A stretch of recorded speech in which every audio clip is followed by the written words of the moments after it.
नमस्कार ओडिशा। आज हूँ जनवरी मास 16 तारिख शुक्रवार। आज दिन जाकर गुरुत्वपूर्ण खबर पर आसतु नजर पकाइबा। भिडियोटी को शेष पर्यंत देखंतु। मात्र किछि समय मध्य जानिपारे आज दिन संपूर्ण खबर। ता पूर्व चैनल नुआ थिले चैनल को सब्सक्राइब करी पाखरे थे बेल आइकन को ऑन करी रखंतु। परवर्ती खबर पीयूसी नथिले बंद करा जाय परिबनी तेल। मुख्य विचारपति को चिट्ठी लिखिला पेट्रोलियम डीलर एसोसिएशन। प्रदूषण नियंत्रण सर्टिफिकेट बा पीयूसी विवाद परिवहन विभाग पीछा छाड़ुनी। पीयूसी बाध्यतामूलक करने पर घंटा घंटा धरी सर्टिफिकेट केन्द्र आगे लोकों धाड़ी लगे मनमुखी प्रदूषण सर्टिफिकेट दिया जरिमाना को नहीं लोके नाकेदम हेबा आदि घटना विभाग को विवाद घेर को टाणी। एबे आउ एक विवाद मुंड टेकी। पीयूसी नथिले गाड़ी को पेट्रोल दि जाय परिबो नाही बोली विभाग जो आदेश देछि ताहा ग्रहणीय नुहे बोली उत्कल पेट्रोलियम डीलर्स एसोसिएशन दर्शाई। एणु नो पीयूसी नो पेट्रोल संक्रांत विभाग चिठी को प्रत्याहार करने एसोसिएशन ओडी बसी। एने एसोसिएशन हाईकोर्ट मुख्य विचारपति राज्य मुख्य शासन सचिव परिवहन विभाग सचिव और एसटीए कमिशन को स्मारक पत्र प्रदान करने पर परिवहन विभाग ओडुआ बढ़ी जाइछि। डिसेंबर 20 तारिख में एसटीए पक्षर प्रत्येक तैल कंपनी को एक चिठी कर दर्शा जाइथिला जे जो गाड़ी माने पीयूसी न देखाइबे सेमान को पेट्रोल अबा डीजेल दियाजिबो नहीं।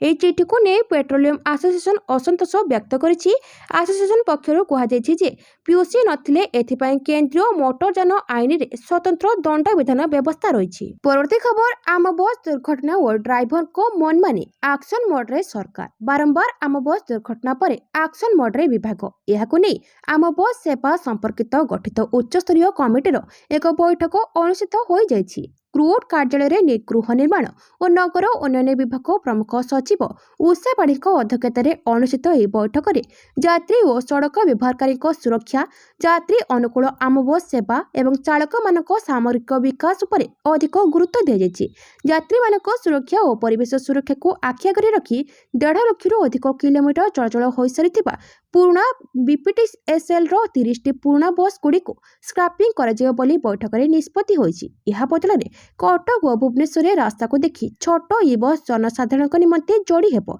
एथिरे परिवहन कमिशनर अमिताभ ठाकुर, क्रूड परिचालना अधिकारी Shri Sanjay Vishwal, DCP commissionerate police traffic DCP प्रमुख उपस्थित थिले। परवर्ती खबर राजीव भवन विपद संकुल बोली सर्टिफिकेट देछि किए। पूर्त मंत्री पृथ्वीराज हरिचंदन भुवनेश्वर राजीव भवन एवं 9 तला भंगाजिबो बोली घोषणा करी बड़ आलोड़न सृष्टि करिसंती। प्राय 20 वर्ष भितरे मोहन सरकार किछि गड़ी नथिया बेले हठात भांगिबा पई एभली घोषणा पूर्त मंत्री कले काहेकि पुणी एपरि समय कले जेतेबेले प्रदूषण सर्टिफिकेट स्मार्ट मीटर एवं धान किणाकु नै असंतोष चरम रे पहुंचबाको आरंभ करिछि। असमय पृथ्वीराज को एभली भंगा निष्पत्ति को लोके भल मनरे नेउनांती। या असंतोष पुस्तक पाई आ गोटे फर्द चढ़ा जाउछि। आम आखि आगे निर्माण होइछि भुवनेश्वर राजीव भवन। कांग्रेस सरकार को अमल रे राजीव गांधी नाम रे अनेक राज्य रे एभली भवन निर्माण होइथिला। 1969 भुवनेश्वर राजीव भवन निर्माण सरिला। मुख्यतः यह जल संपद भवन भावे चिन्हट हेउथिला। परवर्ती खबर यात्री परिवहन क्षेत्र रे देश रे 13तम स्थान रे बिजू पट्टनायक विमान बंदर। 2025 रे भुवनेश्वर स्थित बिजू पट्टनायक अंतर्जातीय विमान बंदर 51,52,765 यात्री यातायात करिसेंती। वर्षक मोट 38,547 विमान उड़ान और अवतरण करिछि। 2025 रे विमान यात्री यातायात क्षेत्र में उक्त विमान बंदर सर्वकालीन रेकर्ड हासिल करिछि। पूर्व वर्ष गुड़िकर एते संख्यक यात्री यातायात करुनथिले। 7 कोटी यात्री यातायात सह दिल्ली विमान बंदर देश में शीर्ष में रही। बिजू पट्टनायक विमान बंदर यात्री परिवहन क्षेत्र में देश में 13तम स्थान में रही। वर्तमान उक्त विमान बंदर देश और विदेश में मोट 28 शहर को विमान उड़ान करुछि। परवर्ती खबर पुणी श्रीमंदिर भीतर को मोबाइल वीडियो भाइराल। पुणी श्रीमंदिर भीतर को मोबाइल लेबा वीडियो भाइराल। आनंद बजार रे जने व्यक्ति दीर्घ समय धरी गपिबार वीडियो एबे भाइराल होइछि। एहा परे श्रीमंदिर सुरक्षा को नहीं उठिला प्रश्न। कटकणा सत्ते कड़ा सुरक्षा भितर श्रीमंदिर आनंद बजार भितर मोबाइल धरी जने व्यक्ति दीर्घ समय धरी गपुथिबार वीडियो भाइराल होइछि। श्रीमंदिर आनंद बजार चाहाणी मंडप निकट में से व्यक्ति मोबाइल धरी गपुथिबार वीडियो भाइराल होइछि। तेबे संपृक्त व्यक्ति फोटो किए उठाइला ता स्पष्ट होइनी। तेबे एने श्रीमंदिर प्रशासन किंबा पुलिस प्रतिक्रिया मिली पारिनी। कौनसी श्रद्धालु श्रीमंदिर भीतर को मोबाइल ले प्रवेश कले तांकु जरिमाना आदाय नियम रही। तेबे अनेक समय व्यक्ति माने मोबाइल श्रीमंदिर को नहीं कथा हेबा सह फोटो वीडियो उत्तोलन करुछंती। परवर्ती खबर होमगार्ड नियुक्ति सुबर्णपुर एसपी को नोटिस। सुबर्णपुर जिले में होमगार्ड नियुक्ति अनियमितता मामला सुबर्णपुर एसपी एवं अन्य मानकु हाईकोर्ट को नोटिस। हाईकोर्ट कहते जे नियुक्तिर वैधता मामलार फलाफल उपर निर्भर करिबो। नियुक्ति प्रक्रिया अनियमितता अभियोग दायर होइछि मामला। समग्र जिले में 92 जन को चयन नहीं जारी होइतिला विज्ञप्ति। अन्य थाना अंचल प्रार्थी को सुबर्णपुर थाना नियुक्ति को विरोध कर अभियोग दायर कर फेब्रुआरी 23 तारिख में यह मामलार परवर्ती शुणाणी हेबो। परवर्ती खबर ओडिशा रे खूब शीघ्र आरंभ हेबो एसआईआर 3 मास रे सरिबो पूरा प्रक्रिया 70% मैपिंग शेष। ओडिशा रे खूब शीघ्र आरंभ हेबो भोटर तालिकार विशेष पुंखानुपुंख संशोधन बा एसआईआर। मार्च शेष सुधा ओडिशा रे एसआईआर अभियान आरंभ होगा जाउछि। एसआईआर प्रक्रिया को आहुरी सरल करबा पई 2002 और 2025 भोटर तालिका मैपिंग जोरसोर चली। जनवरी शेष सुधा भोटर तालिका मैपिंग कार्य सारिबा को लक्ष्य रखा जायछि। वर्तमान 12टी राज्य रे एसआईआर काम चली जा फेब्रुआरी रे सरिबो। या परे ओडिशा पाली मार्च किंबा एप्रिल ओडिशा रे एसआईआर आरंभ हेबो। ए अभियान रे मासे फॉर्म संग्रह चलिबो। तापरे चिठा भोटर तालिका प्रकाश पाइबो। या उपरे आपत्ति अभियोग आह्वान कराजिबो। शेषरे चूड़ांत भोटर तालिका प्रकाश पाइबो। एसआईआर पूरा प्रक्रिया मोट 3 मास धरि चलिबो।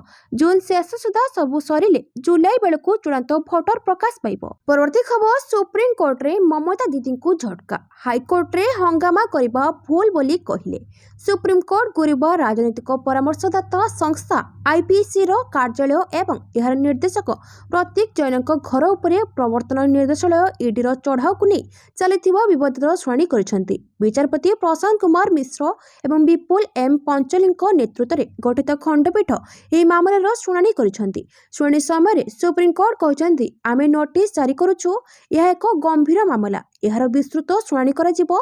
कोर्ट यह मंतव्य देइछंती जे कोलकाता हाईकोर्ट को मामलार संपूर्ण शुणाणी करने को अनुमति दिया न जावा दुखद घटना। फल ममता दीदी को बड़ झटका लगी। परवर्ती खबर मकिम मंच में जग देले अनुभव महांती। कहले से आम नेता। चर्चा को आसी अभिनेता अनुभव महांती मोहम्मद मकिम मंच में अतिथि हो अनुभव चर्चा भितर को आसी।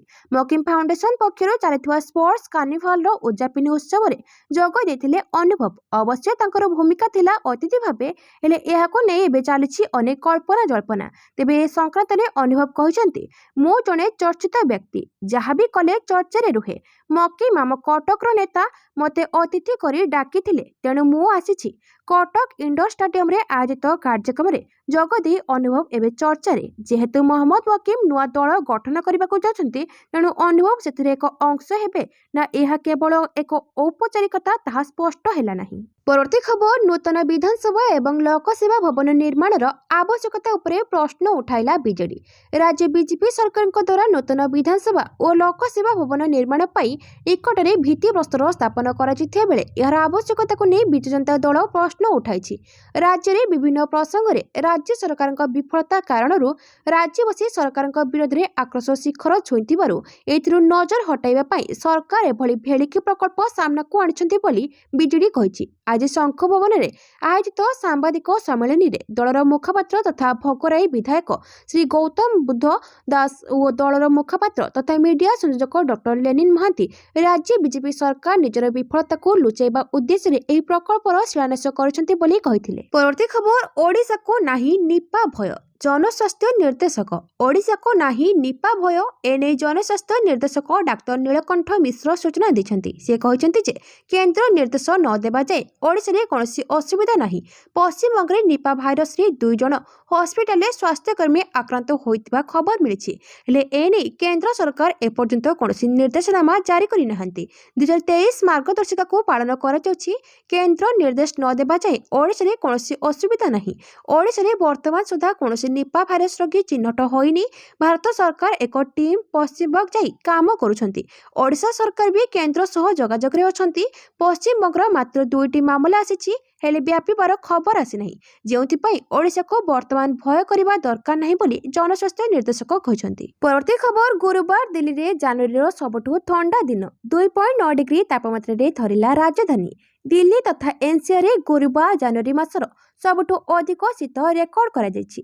ରାଜଧାନୀ ଦିଲ୍ଲୀ ଓ ଏହାର ଆଖପାଖ ଅଞ୍ଚଳରେ ସର୍ବନିମ୍ନ ତାପମାତ୍ରା ସବୁଠୁ କମ୍ 2.9 ଡିଗ୍ରୀ ସେଲସିୟସ୍ ରେକର୍ଡ କରାଯାଇଥିଲା। ଏହା ପୂର୍ବରୁ 2023 ଜାନୁଆରୀ 16 ତାରିଖରେ ସର୍ବନିମ୍ନ ତାପମାତ୍ରା ସବୁଠୁ କମ୍ 1.4 ଡିଗ୍ରୀ ରେକର୍ଡ ହୋଇଥିଲା।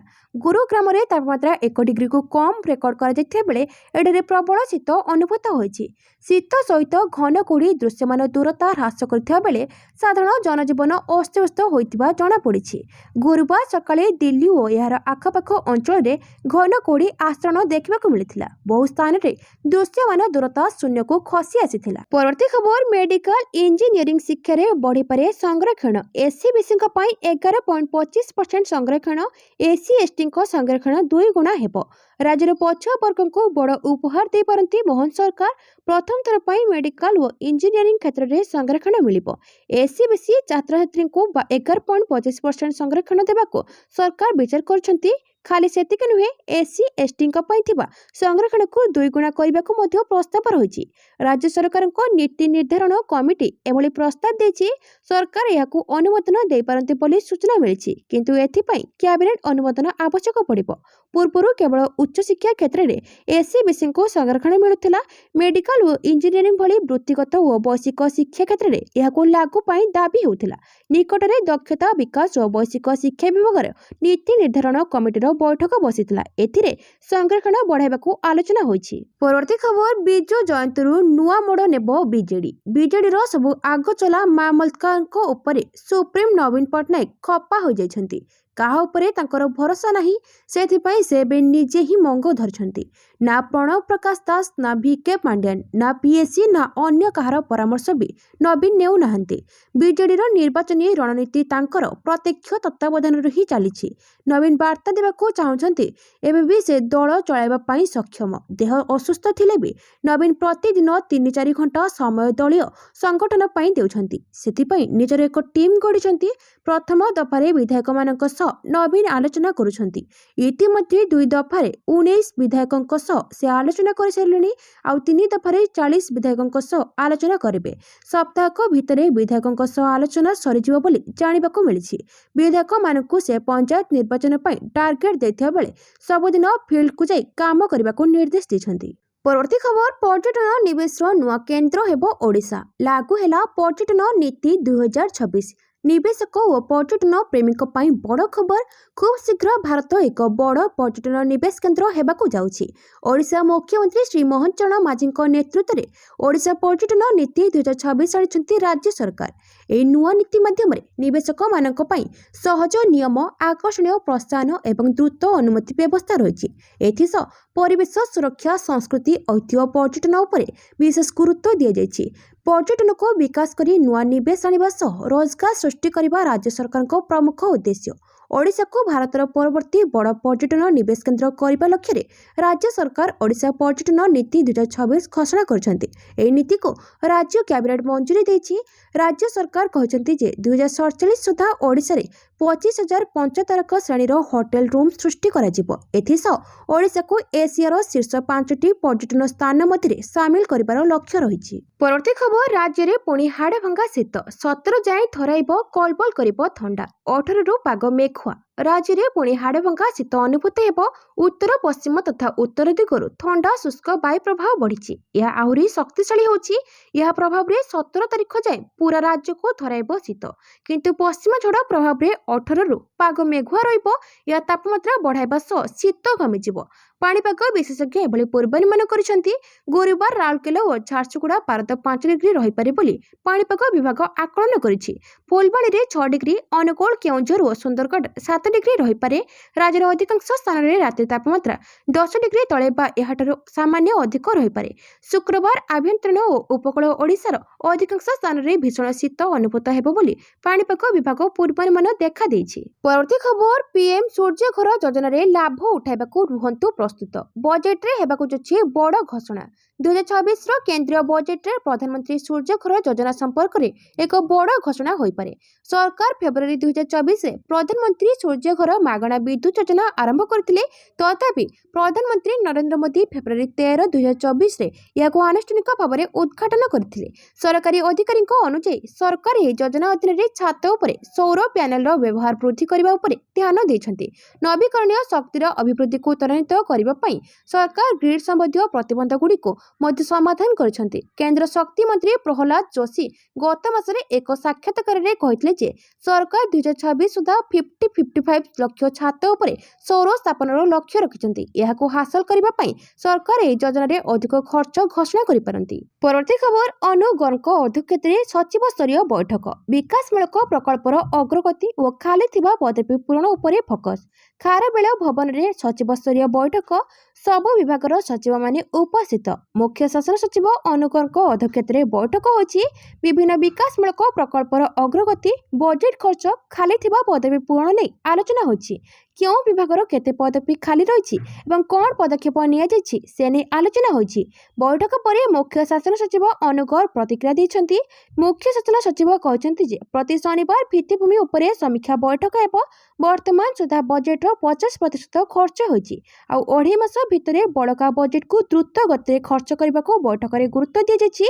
राजस्व केमिति विभाग विभिन्न उत्सरू आसी परिबो विभाग सेथिप्रति दायित्ववान हेबाकू निर्देश दिया जायछि। प्रति मास 16 तारिख रे जिल्लापालक सह आलोचना करा जिवो। जिल्लार स्थिति संपर्क में भी मानस मंथन हेबो। परवर्ती खबर एयर इंडिया दुर्घटना स्वर्गत कैप्टेन को पायलट पुतुरा को समन पायलट संघर विरोध। एयर इंडिया फ्लाइट 171 दुर्घटना मामला रे स्वर्गत कैप्टेन सुमित सब्रवाल को पुतुरा कैप्टेन वरुण आनंद को एयरक्राफ्ट एक्सीडेंट इन्वेस्टिगेशन ब्यूरो डकाइबा परे फेडरेशन ऑफ इंडियन पायलट्स तीव्र आपत्ति उठाइछि। एफआईपीएआईबी को एक आईनगत नोटिस पठाई ए पदक्षेप को संपूर्ण अवांछित और हैरान करबा सह समान बोली कहिछि।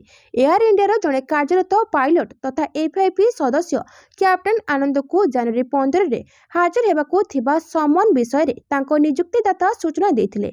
एफआईपी दर्शाइछि जे नोटिस समन रो वैधानिक आधार उद्देश्य किंबा प्रासंगिकता निर्दिष्ट करिबारे विफल होइछि। परवर्ती खबर मध्य प्राच्ୟରେ युद्धर पदध्वनि ऑल उद्देश्य वायुसेना घाटीरू कर्मचारी प्रत्याहार आरंभ। मध्य प्राच्ୟରେ संकट घनेइबारे लागिछि। इरान ले चलिथिबा विरोध मध्यरे कतार एक गुरुत्वपूर्ण प्रतिरक्षा पदक्षेप नेछि। सुरक्षा कारणरू किछि कर्मचारी को ऑल उद्देश्य वायुसेना घाटीरू प्रत्याहार करा जाउछि बोली कतार सरकारक आंतर्जातीय गणमाध्यम कार्यालय आनुष्ठानिक भाव में निश्चित करिछि। ए निष्पत्ति एपरि समय निया जाइछि जेतेबेले अमेरिका राष्ट्रपति डोनाल्ड ट्रम्प इरान ले चलिथिबा अशांतिर हस्तक्षेप करबाको चेतावनी दैछन्ते। आंचलिक उत्तेजना को दृष्टि रखी यह सतर्कतामूलक पदक्षेप ग्रहण कर जहाद्वारा कौन संभाव्य सामरिक संघर्ष हेले कर्मचारी सुरक्षा सुनिश्चित कर कतार ऑल उद्देश्य वायुसेना घाटी मध्य प्राच्ୟରେ सबठारु बड़ अमेरिका सामरिक घाटी। परवर्ती खबर राज्य में पानीय जल प्रकल्प कार्यकारी मुख्य लक्ष्य सीएस मुख्य सचिव अध्यक्षतार सचिव स्तरीय बैठक शेष होइछि। सचिव स्तरीय बैठक पर मुख्य सचिव सूचना दैछन्ति। पानीय जल प्रकल्प को गुरुत्व देवा पई आलोचना होछि। आसंता बजेट रे कौन नुआ पदक्षेप नियाजिबो आलोचना होछि। क्षेत्र परिदर्शन बेले अन्य दिग सह पानीय जल कथा बुझिबे कारण पानीय जल समस्या को नहीं टिके असंतोष रही आसीछि। आसंता बजेट रे कौन नुआ पदक्षेप नियाजिबो आलोचना होछि। मुख्यमंत्री दैथिबा 15 पॉइंट रो कार्यकारी पई आलोचना प्रति मास 16 तारिख रे जिल्लापालक सह भिसी रे बैठक हेबो। परवर्ती खबर 3टीरू अधिक विदेशी लीग खेली पाइबेनी अफगान खेलाड़ी। अफगानिस्तान क्रिकेट बोर्ड निजर खेलाड़ी मानक पई एक नुआ नियम लागू करिछि। एही नियम अनुसार खेलाड़ी माने गोटे वर्ष रे सर्वाधिक 3टी विदेशी क्रिकेट लीग रे अंशग्रहण करि परिबे। या सहित से माने घरे 2020 लीग रे अंशग्रहण करिवे और जातीय दल पई अधिक समय देबे। एसीबी पक्षरु अनुष्ठित एक बैठक रे निया जैतिबा निष्पत्ति अनुसार आसंता अक्टोबर मास बेलको बोर्ड पक्षरु यूएई रे एक 2020 लीग आयोजन हेबो। एथिरे अफगानिस्तान 6टी घरे फ्रांचाइज अंशग्रहण करिवे। एसीबी पक्षरु जारी एक बयान कहुछि जे खेलाड़ी माने प्रतिवर्ष अफगानिस्तान प्रीमियर लीग ଲିଗ୍ ସमेତ ସର୍ବାଧିକ 3ଟି ବିଦେଶୀ ଲିଗ୍ରେ ଖେଳିପାରିବେ। ଖେଳାଳିମାନଙ୍କ ଫିଟନେସ୍ ଓ ମାନସିକ ସୁସ୍ଥତା ପାଇଁ ଏପରି ପଦକ୍ଷେପ ନିଆଯାଇଛି ଯେପରିକି ସେମାନେ ଜାତୀୟ ଦଳ ପାଇଁ ସର୍ବୋତ୍ତମ ପ୍ରଦର୍ଶନ କରିପାରିବେ। ପରବର୍ତ୍ତୀ ଖବର, ବାୟୁସୀମା ବନ୍ଦ କଲା ଇରାନ, ଏୟାର ଇଣ୍ଡିଆ ବିମାନ ସେବା ପ୍ରଭାବିତ। ଦେଶବ୍ୟାପୀ ପ୍ରତିବାଦ ଉପରେ ଇରାନ ହଠାତ୍ ତାର ବନ୍ଦ କରିଦେବା ପରେ ଗୁରୁବାର ଏୟାର ଇଣ୍ଡିଆ ଉପରେ ଇରାନର ରକ୍ତାକ୍ତ କାର୍ଯ୍ୟାନୁଷ୍ଠାନକୁ ନେଇ ଆମେରିକା ସହିତ ଉତ୍ତେଜନା ବୃଦ୍ଧି ପାଇଥିବା ବେଳେ ଗୁରୁବାର ସକାଳେ ଇରାନ ଘଣ୍ଟା ଘଣ୍ଟା ପାଇଁ କୌଣସି କାରଣ ନ ଦେଇ ବାଣିଜ୍ୟିକ ବିମାନ ପାଇଁ ତାର ବାୟୁସୀମା ବନ୍ଦ କରିଦେଇଥିଲା। ଫଳରେ ଏୟାର ଇଣ୍ଡିଆ, ଇଣ୍ଡିଗୋ ଓ ସ୍ପାଇସ୍ ଜେଟ୍ ପରି ଏୟାରଲାଇନ୍ସର ଆନ୍ତର୍ଜାତିକ ବିମାନ ସେବା ପ୍ରଭାବିତ ହୋଇଛି। ପରବର୍ତ୍ତୀ ଖବର, ବାଂଲାଦେଶ କ୍ରିକେଟରେ ବିଦ୍ରୋହ, ବୟକଟ ଧମକ ଦେଲେ ଖେଳାଳି। ଆଇପିଏଲ୍ରୁ ବାଂଲାଦେଶୀ କ୍ରିକେଟ ଖେଳାଳି ମୋସ୍ତାଫିଜୁର ରେହମାନଙ୍କୁ ବାଦ୍ ଦିଆଯିବା ପରେ ଭାରତ ଓ ବାଂଲାଦେଶ କ୍ରିକେଟ ବୋର୍ଡ ମଧ୍ୟରେ ଯେଉଁ ବିବାଦ ଆରମ୍ଭ ହୋଇଥିଲା ତାହାପରେ ଆଇସିସି ଓ ବିସିବି ବିବାଦକୁ ସମ୍ପ୍ରସାରିତ ହୋଇଥିଲା। ଏସବୁ ମଧ୍ୟରେ ଖୋଦ୍ ବାଂଲାଦେଶ କ୍ରିକେଟରେ ବିବାଦ ବଢ଼ିବାରେ ଲାଗିଛି। ବାଂଲାଦେଶର ୟୁନୁସ୍ ସରକାରଙ୍କ ନିୟନ୍ତ୍ରଣରେ ଥିବା ବିସିବି ଓ ଖେଳାଳିମାନଙ୍କ ମଧ୍ୟରେ ବିବାଦ ବଢ଼ିବାରେ ଲାଗିଛି। ଏପରିକି ବିସିବି ମଧ୍ୟରେ ବିଦ୍ରୋହର ଆଶଙ୍କା ଦେଖାଗଲାଣି। ଏହି ବିବାଦ ଆରମ୍ଭ ହୋଇଥିଲା ବିସିବି ଅଧ୍ୟକ୍ଷ ଏମ୍ ନଜମୁଲ ଇସଲାମଙ୍କ ଦ୍ୱାରା ଖେଳାଳିମାନଙ୍କ ବିରୋଧରେ ଦିଆଯାଇଥିବା ଏକ ବୟାନକୁ ନେଇ। ସେ କହିଥିଲେ ଯେ ଯଦି ବାଂଲାଦେଶ ବିଶ୍ୱକପ୍ରୁ ଓହରିଯାଏ ତେବେ ଖେଳାଳିମାନଙ୍କର କ୍ଷତି ହେବ, ବୋର୍ଡର ନୁହଁ। ସେ ଆହୁରି ମଧ୍ୟ କହିଥିଲେ ଯେ ବୋର୍ଡ ଏହି କ୍ଷତିର ଭରଣା କରିବ ନାହିଁ, କାରଣ ବୋର୍ଡ ଖେଳାଳିମାନଙ୍କ ଉପରେ କୋଟି କୋଟି ଟଙ୍କା ବ୍ୟୟ କରିଥାଏ। ପରବର୍ତ୍ତୀ ଖବର, ମନ୍ତ୍ରିମଣ୍ଡଳ ବିସ୍ତାର ପୂର୍ବରୁ ଯୋଗୀଙ୍କ ମନ୍ତ୍ରୀଙ୍କ ବଡ଼ ଦାବି, ବିଜେପିରେ ଯୋଗ ଦେବେ ଅନେକ ସପା ବିଧାୟକ। 2027 ବିଧାନସଭା ନିର୍ବାଚନ ପୂର୍ବରୁ ଉତ୍ତରପ୍ରଦେଶରେ ରାଜନୀତି ତୀବ୍ର ହୋଇଛି। ସମ୍ପ୍ରତି ଜଣେ ଏସ୍ପି ସାଂସଦ ଦାବି କରିଛନ୍ତି ଯେ ଅନେକ ବିଜେପି ବିଧାୟକ ସମାଜବାଦୀ ପାର୍ଟି ସହିତ ସମ୍ପର୍କରେ ଅଛନ୍ତି, କିନ୍ତୁ ସେପଟେ ଏବେ ଭାରତୀୟ ଜନତା ପାର୍ଟିରୁ ସମାନ ବୟାନ ଆସିଛି। ୟୁପି ସରକାରରେ କ୍ୟାବିନେଟ୍ ମନ୍ତ୍ରୀ ନିତିନ ଅଗ୍ରୱାଲ ଦାବି କରିଛନ୍ତି ଯେ ଅନେକ ଏସ୍ପି ବିଧାୟକ ଖୁବ୍ ଶୀଘ୍ର ବିଜେପିରେ ଯୋଗ ଦେବେ। କ୍ୟାବିନେଟ୍ ମନ୍ତ୍ରୀ ନିତିନ ଅଗ୍ରୱାଲ ବୁଧବାର ସ୍ତାବସ୍ତୀରେ ପହଞ୍ଚିଥିଲେ, ଯେଉଁଠାରେ ଜିଲ୍ଲା ମାଜିଷ୍ଟ୍ରେଟ ଅଶ୍ୱିନୀ କୁମାର ପାଣ୍ଡେ ଏବଂ ପୋଲିସ ଅଧୀକ୍ଷକ ରାହୁଲ ଭାଟି ତାଙ୍କୁ ପୁଷ୍ପଗୁଚ୍ଛ ଦେଇ ସ୍ୱାଗତ କରିଥିଲେ। ଏହାପରେ ତାଙ୍କୁ ପୋଲିସ ଗାର୍ଡ ଅଫ୍ ଅନର ଦିଆଯାଇଥିଲା। ତାପରେ ସେ ଦଳୀୟ କର୍ମୀଙ୍କ ସହିତ ଏକ କୋର୍ କମିଟି ବୈଠକରେ ଅଂଶଗ୍ରହଣ କରିଥିଲେ। ପରବର୍ତ୍ତୀ ଖବର, ପଶ୍ଚିମବଙ୍ଗ ଡିଜିପିଙ୍କ ନିଲମ୍ବନ ପାଇଁ ସୁପ୍ରିମକୋର୍ଟଙ୍କ ଦ୍ୱାରସ୍ଥ ହେଲେ ଇଡି। ପଶ୍ଚିମବଙ୍ଗରେ ରାଜନୈତିକ ପରିବେଶ କ୍ରମଶଃ ଉଷ୍ମ ହେବାରେ ଲାଗିଛି। ନିର୍ବାଚନ ରଣନୀତି ପ୍ରସ୍ତୁତ କରୁଥିବା ସଂସ୍ଥା ଆଇପିଏସି ଉପରେ ଇଡିର ଚଢ଼ାଉକୁ ନେଇ ବିବାଦ ମଧ୍ୟରେ ପ୍ରବର୍ତ୍ତନ ନିର୍ଦ୍ଦେଶାଳୟ ଏବେ ରାଜ୍ୟର ପୋଲିସ ମହାନିର୍ଦ୍ଦେଶକ ରାଜୀବ କୁମାରଙ୍କୁ ନିଲମ୍ବନ କରିବା ପାଇଁ ସୁପ୍ରିମକୋର୍ଟଙ୍କ ଦ୍ୱାରସ୍ଥ ହୋଇଛନ୍ତି। ସୁପ୍ରିମକୋର୍ଟ ଗୁରୁବାର ଆଇପିଏସି ବିରୋଧରେ ଇଡିର କାର୍ଯ୍ୟାନୁଷ୍ଠାନ ସହିତ ଜଡ଼ିତ ମାମଲାର ଶୁଣାଣି କରିବାକୁ ସ୍ଥିର କରିଛନ୍ତି। ଇଡି ରାଜ୍ୟ ପୋଲିସର ବରିଷ୍ଠ ଅଧିକାରୀଙ୍କ ବିରୋଧରେ ଶୃଙ୍ଖଳାଗତ କାର୍ଯ୍ୟାନୁଷ୍ଠାନ ଦାବି କରିଛି। ଆବେଦନରେ ଅନୁରୋଧ କରାଯାଇଛି କାର୍ମିକ ମନ୍ତ୍ରାଳୟ ଓ ଗୃହ ମନ୍ତ୍ରାଳୟକୁ ସମ୍ପୃକ୍ତ ଅଧିକାରୀଙ୍କ ବିରୋଧରେ ଉପଯୁକ୍ତ କାର୍ଯ୍ୟାନୁଷ୍ଠାନ ଗ୍ରହଣ କରିବାକୁ ନିର୍ଦ୍ଦେଶ ଦିଆଯାଉ। 2026 ଜାନୁଆରୀ 8 ତାରିଖରେ ପ୍ରବର୍ତ୍ତନ ନିର୍ଦ୍ଦେଶାଳୟ 2742 କୋଟି ଟଙ୍କାର କୋଇଲା ଚୋରି ଦୁର୍ନୀତି ସହିତ ଜଡ଼ିତ ଏକ ମନି ଲଣ୍ଡରିଂ ମାମଲାର ଅଂଶସ୍ୱରୂପ କୋଲକାତାରେ ଥିବା ଆଇପିଏସି କାର୍ଯ୍ୟାଳୟ ଏବଂ ଏହାର ନିର୍ଦ୍ଦେଶକ ପ୍ରତୀକ ଜୈନଙ୍କ ବାସଭବନରେ ଚଢ଼ାଉ କରିଥିଲା। ଏହାପରେ ବିବାଦ ଉପୁଜିଥିଲା। ପରବର୍ତ୍ତୀ ଖବର, ଆଇସିସି ରାଙ୍କିଂ, ଦୀପ୍ତି ଶର୍ମା ବିଶ୍ୱର ନମ୍ବର 1 ଟି20 ବୋଲର। 52 ବର୍ଷ ପରେ ପ୍ରଥମ ଥର ପାଇଁ ଭାରତକୁ ମହିଳା ବିଶ୍ୱକପ୍ 2025 ଟ୍ରଫି ଜିତିବାରେ ସାହାଯ୍ୟ କରିଥିବା ଅଲରାଉଣ୍ଡର ଦୀପ୍ତି ଶର୍ମା ଆଉ ଏକ ସଫଳତା ହାସଲ କରିଛନ୍ତି। ଦୀପ୍ତି ଆଇସିସି ମହିଳା ଟି20 ଆନ୍ତର୍ଜାତୀୟ ରାଙ୍କିଙ୍ଗରେ ନମ୍ବର 1 ବୋଲର ହୋଇଛନ୍ତି। ମଙ୍ଗଳବାର ପ୍ରକାଶିତ ସଦ୍ୟତମ ରାଙ୍କିଙ୍ଗରେ ଭାରତୀୟ ଉପ ଅଧିନାୟିକା ଏବଂ ଅଭିଜ୍ଞ ବ୍ୟାଟ୍ସମ୍ୟାନ୍ ସ୍ମୃତି ମନ୍ଦନାଙ୍କୁ କ୍ଷତି ସହିବାକୁ ପଡ଼ିଛି। ପରବର୍ତ୍ତୀ ଖବର, ଏନ୍ଡିଏରେ ସାମିଲ ହୁଅନ୍ତୁ ବିଜୟ, ଡିଏମ୍କେକୁ ହରାଇବାକୁ ଅନ୍ନାମଲାଇଙ୍କ ନିମନ୍ତ୍ରଣ। ଚଳିତ ବର୍ଷ ତାମିଲନାଡୁରେ ବିଧାନସଭା ନିର୍ବାଚନ ହେବାକୁ ଯାଉଛି। ଆଉ ଏହି ନିର୍ବାଚନ ବର୍ଷରେ ସମସ୍ତ ରାଜନୈତିକ ଦଳ ସେମାନଙ୍କର ରଣନୀତିକୁ ଚୂଡ଼ାନ୍ତ କରିବା ସହିତ ବିଭିନ୍ନ ଦଳକୁ ନେଇ ମେଣ୍ଟ କରିବାରେ ବ୍ୟସ୍ତ।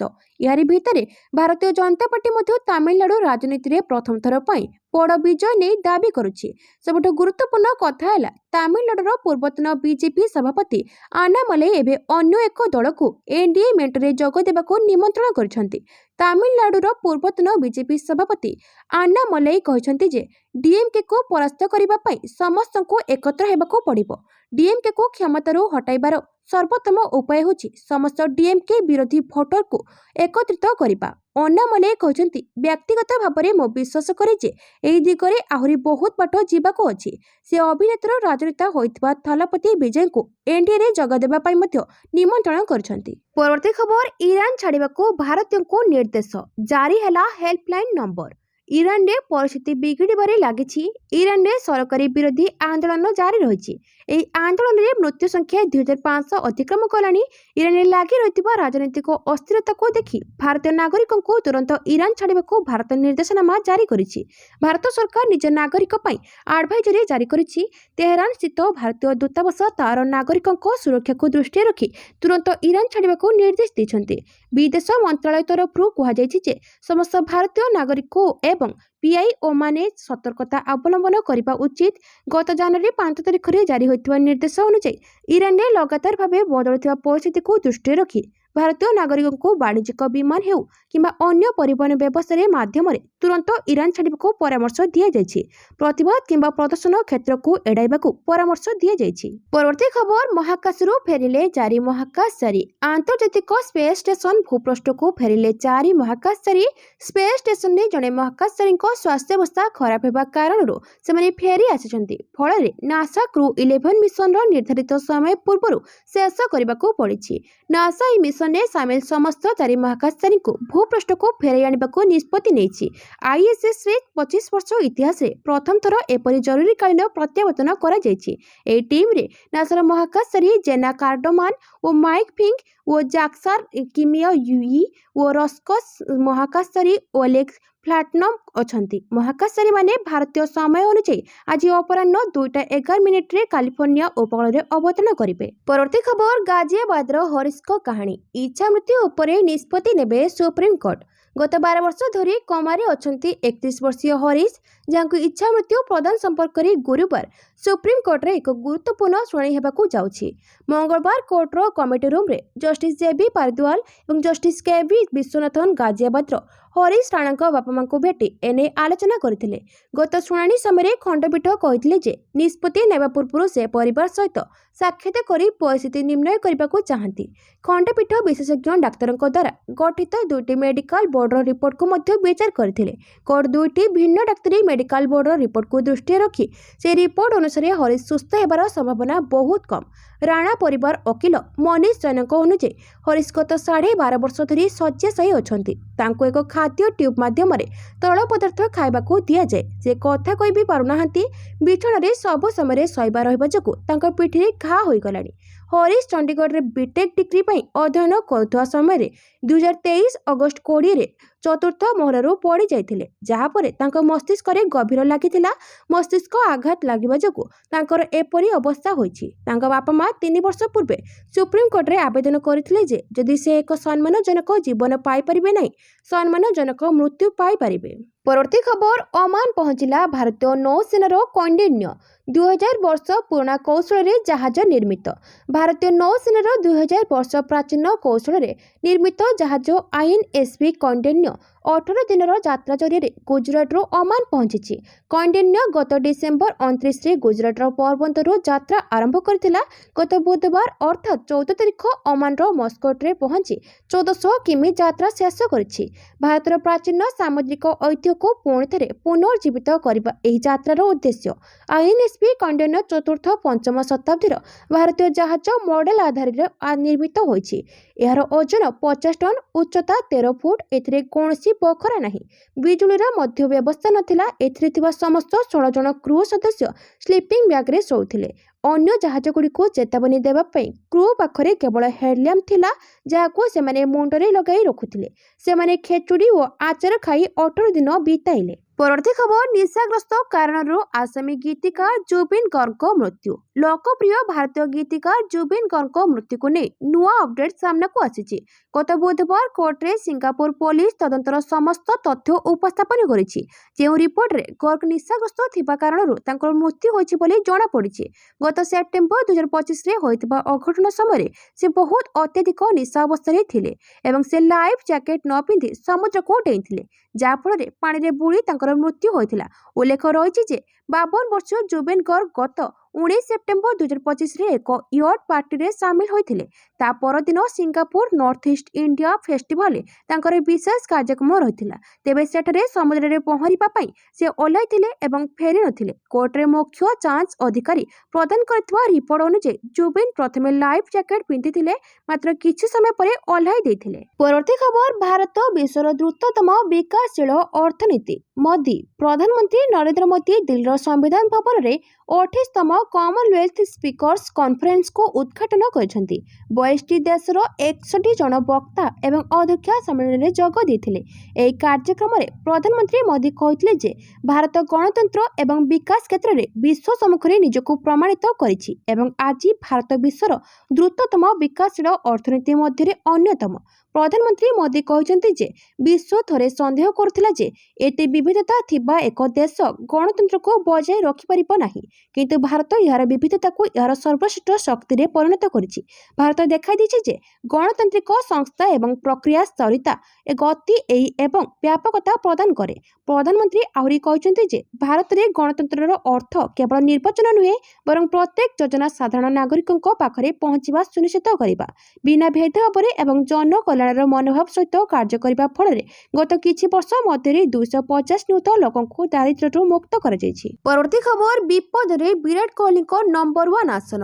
ଅନ୍ତର୍ଜାତୀୟ କ୍ରିକେଟ ପରିଷଦ ପକ୍ଷରୁ ଭାରତୀୟ ବ୍ୟାଟ୍ସମ୍ୟାନ ବିରାଟ କୋହଲିଙ୍କୁ ନମ୍ବର 1 ମାନ୍ୟତା ପ୍ରଦାନ କରିଛି। ଦୀର୍ଘ 4 ବର୍ଷ ପରେ ବିରାଟ ଏହି ନମ୍ବର 1 ସ୍ଥାନ ଫେରି ପାଇଛନ୍ତି। ବୁଧବାର ପ୍ରକାଶିତ ସଦ୍ୟତମ ମାନ୍ୟତା ତାଲିକାରେ ବିରାଟ 785 ଅଙ୍କ ସହ ନମ୍ବର 1 ସ୍ଥାନରେ ଅଛନ୍ତି। ଏହାପରେ ଭାରତୀୟ କ୍ରିକେଟ ପ୍ରେମୀ ଓ ବିରାଟଙ୍କ ପ୍ରଶଂସକଙ୍କ ମଧ୍ୟରେ ଖୁସିର ଲହରୀ ଖେଳି ଯାଇଥିଲା, କିନ୍ତୁ ଏହି ଖୁସି ଅଧିକ ଦିନ ନ ରହିବା ପରି ଲାଗୁଛି। ତାଙ୍କର ଏହି ନମ୍ବର 1 ଆସନ ଏବେ ବିପଦରେ। ଏହି ବିପଦର କାରଣ ହେଉଛନ୍ତି ନ୍ୟୁଜିଲାଣ୍ଡର ତାରକା ବ୍ୟାଟ୍ସମ୍ୟାନ ଡାରିଲ୍ ମିଚେଲ୍। ସେ ଏବେ ଯେପରି ଖେଳୁଛନ୍ତି, ଲାଗୁଛି ସେ ଖୁବ୍ ଶୀଘ୍ର ବିରାଟଙ୍କୁ ଟପି ନମ୍ବର 1 ଆସନ ଅକ୍ତିଆର କରିବେ। ପରବର୍ତ୍ତୀ ଖବର, ଜନନାୟକନ ରିଲିଜ ମାମଲା। ମାଡ୍ରାସ ହାଇକୋର୍ଟ ଯିବାକୁ ସୁପ୍ରିମକୋର୍ଟଙ୍କ ନିର୍ଦ୍ଦେଶ। ତାମିଲ ଅଭିନେତା ବିଜୟଙ୍କ ଅଭିନୀତ ଜନନାୟକନ ଚଳଚ୍ଚିତ୍ର ରିଲିଜ ମାମଲା ପୁଣି ମାଡ୍ରାସ ହାଇକୋର୍ଟଙ୍କ ବିଚାରାଧୀନ ରହିଲା। ଗୁରୁବାର ସୁପ୍ରିମକୋର୍ଟ ଏହି ମାମଲାର ବିଚାର କରି ସେନ୍ସର ବୋର୍ଡ ସାର୍ଟିଫିକେଟ୍ ପାଇବାକୁ ଫିଲ୍ମ ନିର୍ମାତାଙ୍କୁ ମାଡ୍ରାସ ହାଇକୋର୍ଟ ଯିବାକୁ ନିର୍ଦ୍ଦେଶ ଦେଇଛନ୍ତି। ସୁପ୍ରିମକୋର୍ଟ କେଭିଏନ୍ ପ୍ରଡକ୍ସନର ଜନନାୟକନକୁ ସ୍ଥଗିତ ରଖିବା ସମ୍ପର୍କରେ ସିବିଏଫ୍ସି ଅନୁମତି ପାଇବା ପାଇଁ ଆବେଦନକୁ ଖାରଜ କରିଦେଇଛନ୍ତି। ସେନ୍ସର ବୋର୍ଡ ସାର୍ଟିଫିକେଟ୍ ମିଳିନଥିବାରୁ ଜାନୁଆରୀ 9 ତାରିଖରୁ ବିଜୟଙ୍କ ଫିଲ୍ମ ରିଲିଜକୁ ସ୍ଥଗିତ ରହିଛି। ସୁପ୍ରିମକୋର୍ଟ ତାଙ୍କ ରାୟରେ ଆବେଦନକାରୀଙ୍କୁ ସେମାନଙ୍କ ଯୁକ୍ତି ମାଡ୍ରାସ ହାଇକୋର୍ଟ ଡିଭିଜନ ବେଞ୍ଚଙ୍କ ଆଗରେ ରଖିବାକୁ କହିଛନ୍ତି। ମାଡ୍ରାସ ହାଇକୋର୍ଟ ଏହା ପୂର୍ବରୁ ନିର୍ମାତାଙ୍କୁ ମିଥ୍ୟା ଜରୁରୀ ଦେଖାଇବାକୁ ନେଇ ତୀବ୍ର ସମାଲୋଚନା କରିଥିଲେ। ପରବର୍ତ୍ତୀ ଖବର, ରାଷ୍ଟ୍ରପତି ଭବନ ଯିବାକୁ ଖୁସବୁଙ୍କୁ ମିଳିଲା ନିମନ୍ତ୍ରଣ। ସାଧାରଣତନ୍ତ୍ର ଦିବସ ଅବସରରେ ରାଷ୍ଟ୍ରପତି ଭବନରେ ହେବାକୁ ଥିବା ପ୍ରତିଷ୍ଠିତ ଏଟମ୍ ସମ୍ମିଳନୀ ପାଇଁ ଝାରସୁଗୁଡ଼ା ଜିଲ୍ଲା ବେଲପାହାଡ଼ ଗୁମାଡେରା ନିବାସୀ ବୁଧରାମ ଜୟପୁରିଆଙ୍କ ଝିଅ ଖୁସବୁ ଜୟପୁରିଆ ନିମନ୍ତ୍ରିତ ହୋଇଛନ୍ତି। ଖୁସବୁଙ୍କ ଏହି ଚୟନ ଝାରସୁଗୁଡ଼ା ଜିଲ୍ଲା ତଥା ସମଗ୍ର ଓଡ଼ିଶା ପାଇଁ ଗର୍ବ ଆଣିଦେଇଛି।